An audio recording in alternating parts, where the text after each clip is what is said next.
Welcome to the Tech Egg. Don't get scrambled. Enjoy the video. In this video, I will explain how to unlock your Dodge Journey without a key. We will explore several common methods, from using specialized tools to simple household items. It is crucial to understand these techniques and always prioritize safety to prevent any damage to your vehicle. Remember, patience and a gentle approach are key to successfully regaining access to your car.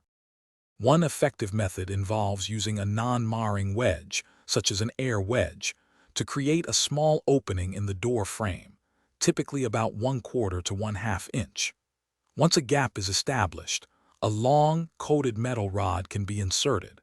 This rod is then maneuvered to either pull the interior door handle or press the electronic unlock button.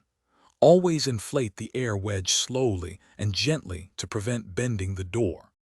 For some vehicles, a straightened metal coat hanger bent into a small hook can be used. Carefully slide it between the window and weather stripping to snag a manual lock pin or press an unlock button. Another technique, for cars with vertical lock knobs, uses a shoelace with a slip knot. This knot is worked over the knob and then pulled upwards to unlock the door.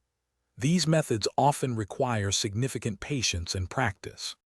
If you are unsure about attempting these methods, or if your Dodge Journey has a more advanced locking system, it is always best to call a professional. A certified locksmith has specialized tools and expertise to unlock your vehicle without causing damage. Roadside assistance services are also a great option for lockouts. Forcing entry can lead to expensive repairs to your door, paint, or electrical components, so proceed with caution. Thanks for watching. Consider subscribing if I helped unscramble your problems.